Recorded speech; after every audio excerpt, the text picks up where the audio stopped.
मेरे प्यारे सभी साथियों, देशवासियों, प्रदेशवासियों, आगरा जनपद के सभी निवासियों और प्रथम चरण में जहां मतदान हो रहे हैं 58 सीटों में, उन सभी से मैं एक विनर में अनुरोध करने आया हूं, विनती करने आया हूं कि वो किसी भी पार्टी को, किसी भी प्रत्याशी को वोट नहीं दें। बातें बहुत लंबी लंबी करी, लेकिन ना तो ब्रज क्षेत्र में विकास हुआ, न ही पश्चिम उत्तर प्रदेश के कई जिलों में विकास हुआ। जहां 58 सीटों पर प्रथम चरण मतदान हो रहा है, वहां किसी भी प्रत्याशी ने ईमानदारी से कोई प्रोजेक्ट नहीं दिया कि हमको विकास कैसे करना है, क्या करना है। मैं बड़ी बात नहीं कहूँगा, आगरा जिले की 9 विधानसभा हैं, प्रत्याशी वही के वही हैं। कुछ प्रत्याशी दूसरी पार्टी में चले गए, कुछ विधायक दूसरी पार्टी में चले गए और कुछ नए विधायक दूसरी पार्टी में आ गए। लेकिन जब वो विधायक थे तभी भी उन्होंने कुछ नहीं करा, जब वो भारतीय जनता पार्टी में आ गए तब भी कुछ नहीं करा, जब वो समाजवादी पार्टी में चले गए तब भी कुछ नहीं करा। मैं पूछना चाहता हूँ कि आखिर आगरा में विकास कब होगा? भूमिपुत्रों को रोजगार कब मिलेगा? भूमिपुत्रों को 5 kilometre, 10 kilometre, 15 kilometre, 20 kilometre, 25 kilometre, 50 kilometre, 60 kilometre और 100 किलोमीटर के अंदर कब रोजगार मिलेगा? कब उद्योग आएंगे? 1990 तक आगरा के अंदर, आगरा जिले में एक खुशहाल वातावरण था, रोजगार था और लोगों के पास काम करने के बहुत सारे कारण थे। लेकिन फिर प्रदूषण बोर्ड आया और कई फार्मेसी उद्योगों को जाना पड़ा। इतना ही नहीं, पहले की जो उस समय की सरकारें थी, उस समय के जो भी प्रदेश के सचिव हुआ करते थे या अधिकारी थे, उनके पास विकास का मॉडल हुआ करता था। लेकिन मुझे समझ में नहीं आ रहा है कि इस बार तो प्रदेश में भी कोई विकास का मॉडल नहीं है, समाजवादी पार्टी के पास भी विकास का कोई मॉडल नहीं, बसपा में भी कोई विकास का मॉडल नहीं है। और विकास कब आएगा, किस दिशा में आएगा? मैं बड़ी बात नहीं कर रहा हूँ। मुझे याद है, आज से 3 महीने पहले हम फार्मासिस्टों की कुछ मांगों को लेकर जिलाधिकारी के पास, कार्यालय के पास गए थे, वहाँ कोई नहीं मिला था।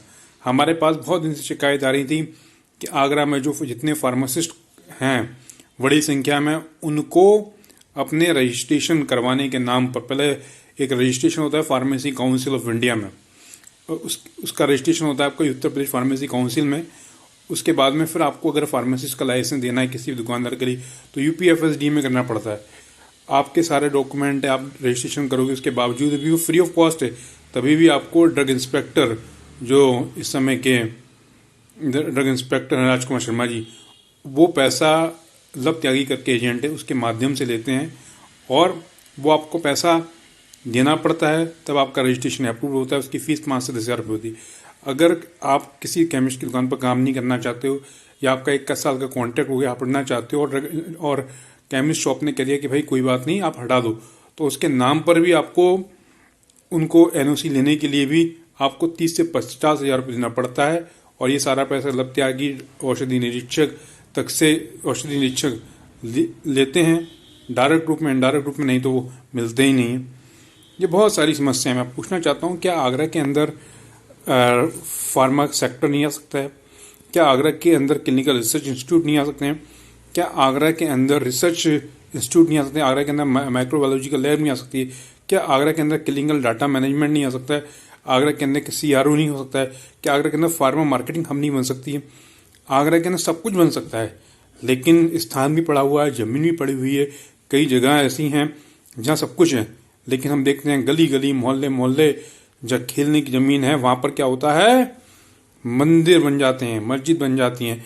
लेकिन वहाँ पर अगर उस ज़मीन को सही उपयोग करा जाए तो फार्मा सेक्टर आ सकते हैं, क्योंकि बड़ी संख्या में बी फार्मा करे हुए लोगों को दूसरे प्रदेशों में जाकर मार्केटिंग, रिसर्च, प्रोडक्शन में काम करना पड़ता है। गली गली फार्मेसी कॉलेज खुल गए हैं, इंजीनियरिंग कॉलेज खुल गए हैं, लेकिन उसके बावजूद भी आगरा की स्थिति क्या है कि भूमिपुत्रों को एक रोजगार नहीं।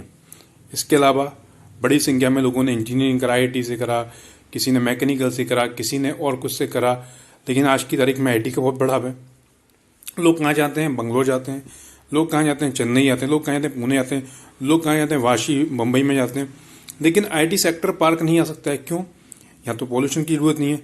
आखिर विधायक जी जो मैं देख रहा हूँ, आगरा दक्षिण के जो विधायक जी हैं, वो 15-10 साल उनको हो गए। उन्होंने ना तो अपने इलाके में सड़कों का सही निर्माण करा, ना ही उन्होंने क्या कहते हैं नलों में पानी पहुंचाने के लिए कुछ काम करा। वो कितनी भी तारीफ की हम गंगा जल लाए, मेयर साहब कहते हैं हम गंगा जल लाए, लेकिन हकीकत ये है, खुद आकर देख लें वो, कि आगरा के अंदर पानी तो छोड़िए, नलों में पानी आता ही नहीं है। और किसी घर में नल भी आता है तो गंदा पानी ही आता है। लोग 20 रुपए से लेकर 30 रुपए 40 रुपए एक बोतल 20 लीटर की लेनी पड़ती है। उसमें कोई गारंटी नहीं है पानी पीने योग्य है कि नहीं। तो फिर आईटी, तो फिर मैं पूछना चाहता हूँ कि जो भूमिपुत्र हैं उनको दूसरे प्रदेशों में नौकरी करने जाना पड़ता है, रोजगार के लिए जाना पड़ता है, उनके माता पिता यहाँ पर रह जाते हैं। लेकिन ईमानदारी से बोलूँ, बाकी प्रदेशों में, बाकी जगह पर इतना अच्छा है कि आपको आपके घर के पास 5 किलोमीटर, 10 किलोमीटर, 15 किलोमीटर, 20 किलोमीटर के इलाके में आपको 100% रोजगार मिलने की संभावना रहती है, इंटरव्यू होने की संभावना रहती है। जब यहाँ पर उद्योग ही नहीं है तो संभावना क्या है? फिर अगर कोई माँ बाप बच्चे किसी मिलना चाहें या बेटा अपने माता पिता से मिलना चाहे, तो यहाँ पर कोई डायरेक्ट फ्लाइट नहीं है, कोई कनेक्टिविटीज़ नहीं है। क्यों नहीं है? क्या एयरपोर्ट का निर्माण नहीं हो सकता है? अंतर्राष्ट्रीय एयरपोर्ट का निर्माण नहीं हो सकता है? जो जेवर एयरपोर्ट बन रहा है वो भी बनेगा कितने साल बाद? 3 साल बाद, 4 साल बाद। कितने किलोमीटर? 150 किलोमीटर के लगभग दूरी पर। उसके लिए भी कोई कनेक्टिविटीज़ नहीं है। और जो हाईवे है वो डेंजरस हाईवे है, एक्सीडेंट बहुत ज़्यादा होते हैं। तो क्यों नहीं कम से कम दिल्ली और बम्बई, या फिर बम्बई, दिल्ली, बेंगलोर से रेगुलर फ्लाइट ही का अरेंजमेंट कर दें? वो नहीं हुआ। कम से कम रोजाना ट्रेन का ही अरेंजमेंट कर दें, जो आगरा से चले सीधे पहुंचे मुंबई, हफ्ते में 2 दिन ही कर दें। या आगरा से चले बंगलोर, या फिर आगरा से चले कहीं और। क्यों नहीं होता है?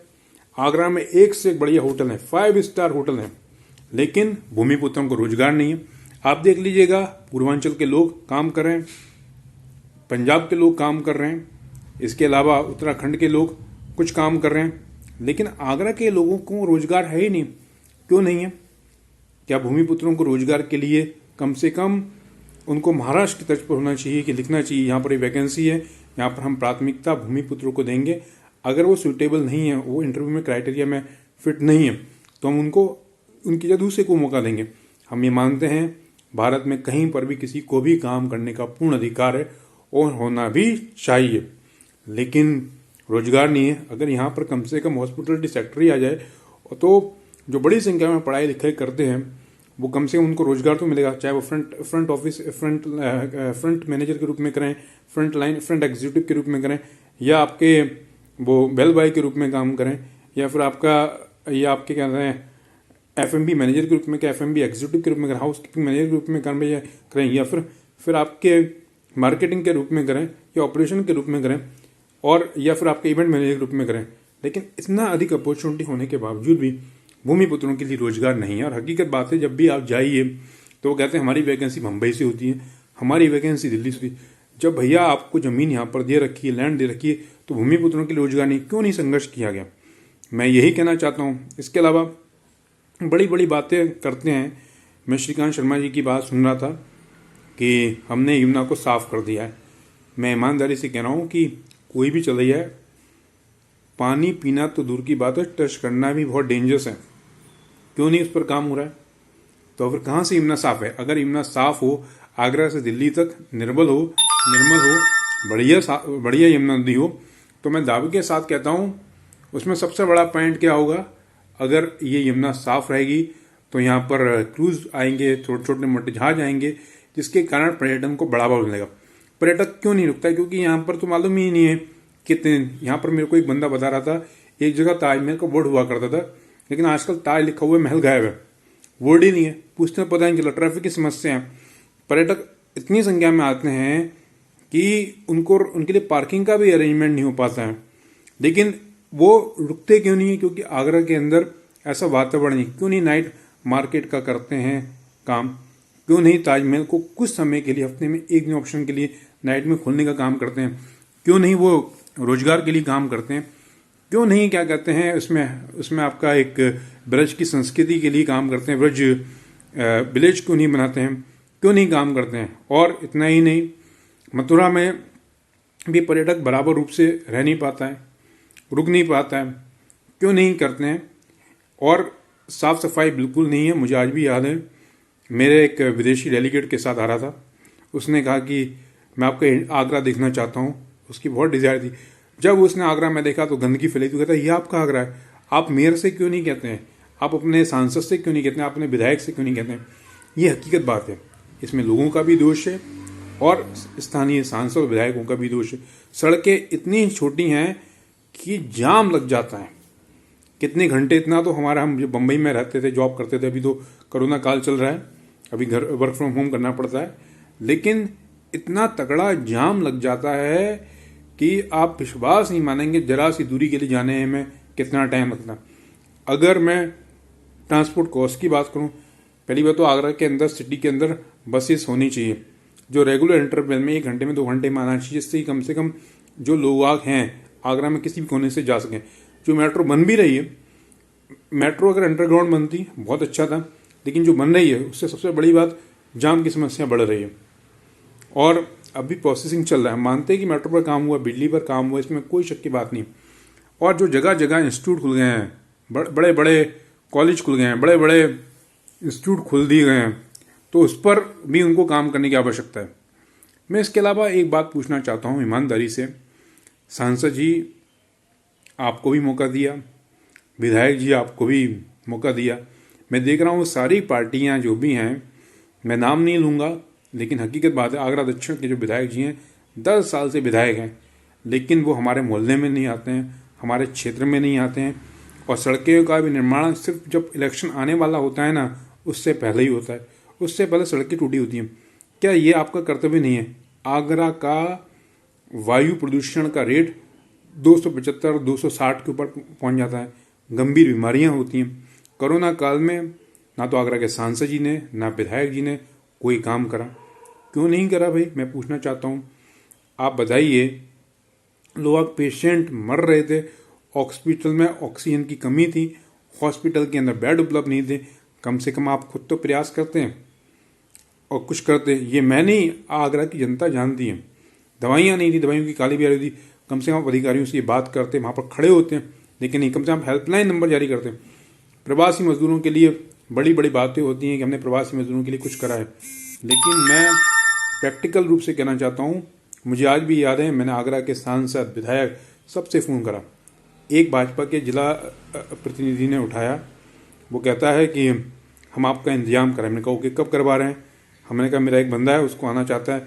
बाद में कहता है एक काम करिए, आप सोनू सूद से संपर्क करिए, वो आपका काम करवा देंगे। अगर सोनू सूद जी को ही काम करवाना है तो फिर हम आपको वोट क्यों दें? और ये बात मैंने, जो भाजपा के समर्थक हैं, भाजपा के कार्यकर्ता हैं, वो काम कर रहे हैं। आगरा के अंदर एक रोजगार नहीं है और कोरोना काल में कुछ हुआ नहीं है।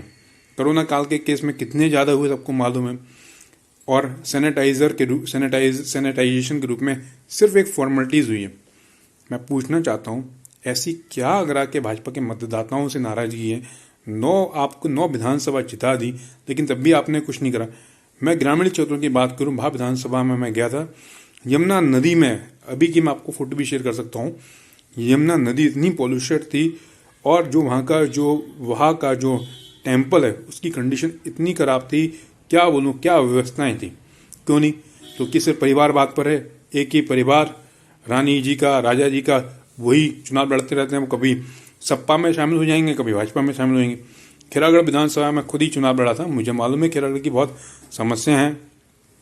जब आपने भारतीय जनता पार्टी के वर्तमान विधायक जो हैं महेश गोयल जी का टिकट काट दिया, तो आपने आगरा दक्षिण से क्यों नहीं काटा, वहाँ से क्यों नहीं काटा, या फिर बाकी जगह से क्यों काटा? अगर ऐसा ही था तो क्यों नहीं करा? फिर आपने उनका टिकट काट कर आपने खैरागढ़ विधानसभा के जो प्रत्याशी हारे हुए हैं, जिन्होंने कुछ काम नहीं करा, मैंने 2012 में खुद ने एक्सपीरियंस लिया, उन्हें कुछ काम नहीं करा, बसपा में थे, तभी भी आपने उनको टिकट दे दिया। क्या आपके पास कोई भी पार्टी हो, मैं पूछना चाहता हूँ पहले अपने भारतीय जनता पार्टी के मित्रों से, भारतीय जनता पार्टी के वरिष्ठ अधिकारी, वरिष्ठ क्या कहते हैं, पदाधिकारियों से और राष्ट्रीय अध्यक्ष जी से, क्या आपके पास कोई कार्यकर्ता नहीं दिखा जो जमीन से जुड़ा हो, उसको ही आप टिकट देते? श्याम भदौरिया जी थे, बहुत सारे लोग बाग थे। क्या आगरा दक्षिण में जो विधायक हैं योगेंद्र उपाध्याय जी, इसके अलावा और कोई आपको प्रत्याशी नहीं दिख रहा था क्या? आप उसको देते, क्योंकि वोट जो दिलाता है वो भाजपा का कार्यकर्ता दिलाता है, मतदान जो करता है भाजपा का समर्थक करता है। उसको मालूम है कि वो वोट सिर्फ भाजपा पर करता है, प्रत्याशी पर वोट नहीं करता है।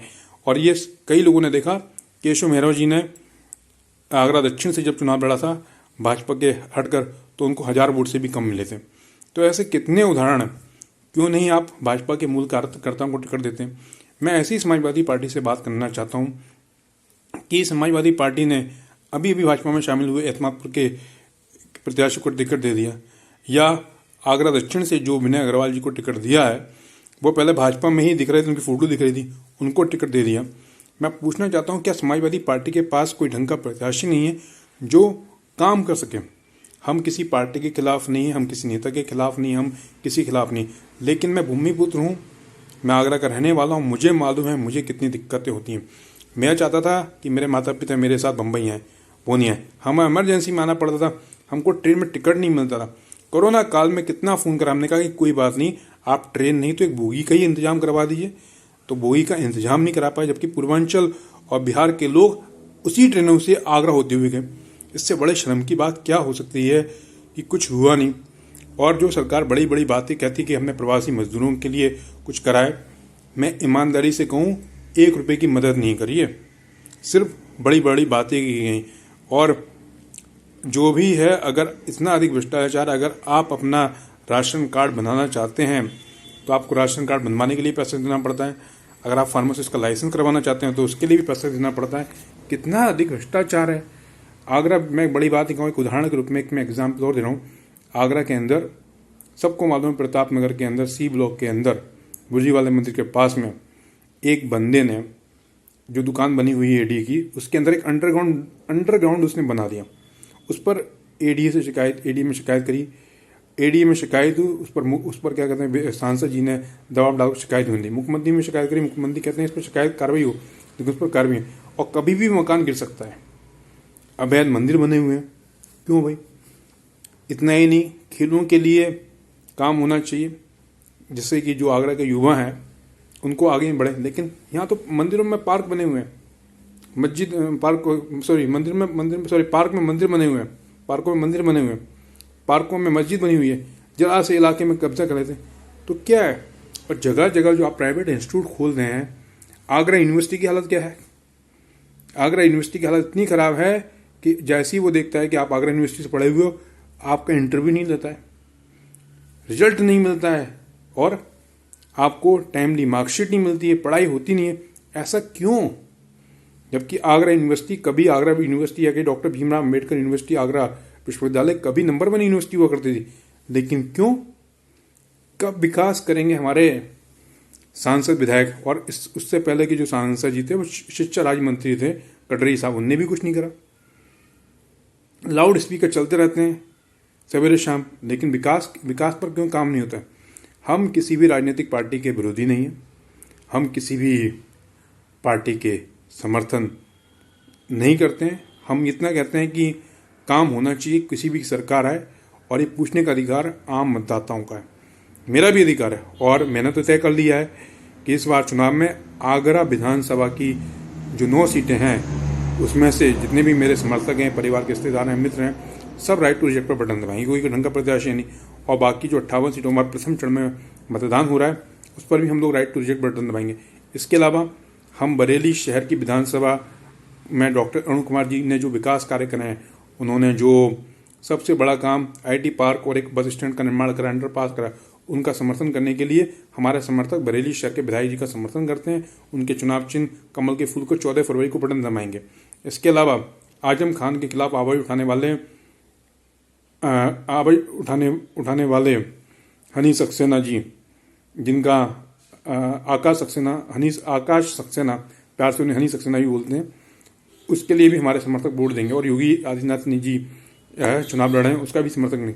इसके अलावा 3 प्रत्याशियों के अलावा हमारे जितने भी समर्थक हैं पूरे उत्तर प्रदेश में, पूरे प्रदेश में इसकी संख्या हजारों है, लाखों में है, वो नोटा पर बटन दबाएंगे, जिससे कि भारतीय जनता पार्टी हो, समाजवादी पार्टी हो, कांग्रेस पार्टी हो, समाजवादी पार्टी हो या कोई भी पार्टी हो, वो जाति बात पर चुनाव नहीं दे। मैं पूछना चाहता हूँ ये क्या चुनाव आम चुनाव है? मेरे को तो नहीं लगता है, क्योंकि जो आम व्यक्ति हैं उसको तो सिर्फ वोट देने का अधिकार है, वो चुनाव में पार्टिसिपेट ही नहीं करता है, वो खड़ा ही नहीं होता है, क्योंकि चुनाव तो करोड़ों का होता है। टिकट दिए जाता है जातिगत पर। मैं पूछना चाहता हूँ क्या जातिगत गणना हुई है?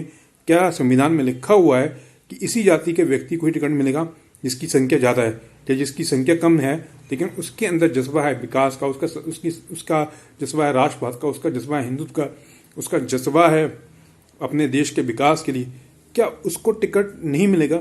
ऐसा लिखा हुआ है। फिर पार्टियां क्यों सिर्फ क्या कहते हैं जातिवाद पर ही उम्मीदवार को टिकट देती हैं? अगर उस पर पैसा नहीं है, अगर वो 10,000 रुपये अपने खुद के खर्च करके चुनाव लड़ना चाहता है तो पार्टियों को उसको टिकट देना चाहिए, उम्मीदवार की इच्छा शक्ति देना चाहिए। मैं तो कह रहा हूँ कि पॉलिटिकल एलिजिबिलिटी टेस्ट होना चाहिए, जिससे कि उसके पास क्या एजेंडा है। मैं एक ही बात पूछना चाहता हूँ अपने आगरा के सभी विधायकों से, जो सभी आगरा, मैं एक ही बात पूछना चाहता हूँ आगरा शहर के सभी 9 विधायक प्रत्याशियों से कि भाई आपके पास क्या एजेंडा है, आप कैसे विकास करेंगे, आप चुनने के बाद में 1 दिन का क्या एजेंडा है, 7 दिन का क्या एजेंडा है, 15 दिन का एजेंडा क्या है, 1 महीने का क्या एजेंडा है, 5 साल का क्या एजेंडा है, 1 साल का क्या एजेंडा है, और आप कैसे करेंगे, कहाँ सेक्टर में काम करेंगे, वो आप हमको बताइए। आप क्यों नहीं बताते हैं? इस पर डिबेट होनी चाहिए, ना कि इस पर डिबेट होनी चाहिए इस जाति के इतने वोट हैं या इसको इसका समर्थन मिल रहा है, ये वो है। हम चाहते हैं कि राजनीति हो, अच्छी तरीके से हो, डिबेट के रूप में हो, काम करिए। और ये भी होना चाहिए अगर जो भी उस प्रत्याशी ने बोला है, लिखा है कि हम ये काम करें, नहीं करा पाए तो उसको एक बार नोटिस दीजिए, उसके बाद में 6 महीने बाद उसको नामांकन हटाइए। दूसरे प्रत्याशी जो 2nd नंबर पर आए उसको मौका दीजिए, जिससे कि अच्छे लोग आए। और मैं कहना चाहता हूँ राजनीति में राजनीतिकरण नहीं होना चाहिए, व्यवसायीकरण नहीं होना चाहिए। राजनीति का मतलब सिर्फ ये होना चाहिए कि हम विकास करेंगे, हम राष्ट्रवाद पर काम करेंगे, हम हिंदुत्व पर काम करेंगे, हम किसी की बुराई नहीं करेंगे। मैं देखता हूँ विपक्षी पार्टियां सरकार की बुराई करती हैं, सरकार विपक्षी पार्टी की बुराई करती है। अगर आपके पास जो एजेंडा है विकास का एजेंडा, उस पर काम करिए। आगरा के अंदर कब विकास होगा? आगरा को अंतर्राष्ट्रीय बस अड्डा कब मिलेगा? आगरा को कब अंतर्राष्ट्रीय हवाई अड्डा मिलेगा? कब बैराज बनेगा आगरा में? कब आगरा में स्वच्छ पानी आएगा? कब आगरा के अंदर यमुना नदी स्वच्छ होगी? कब भूमिपुत्रों को रोजगार के लिए फार्मा सेक्टर आएगा, IT सेक्टर आएगा, क्लिनिकल रिसर्च ऑर्गेनाइजेशन आएगा? कब आगरा के अंदर IT हब बनेगा? कब आगरा के अंदर एडमिन हब बनेगा?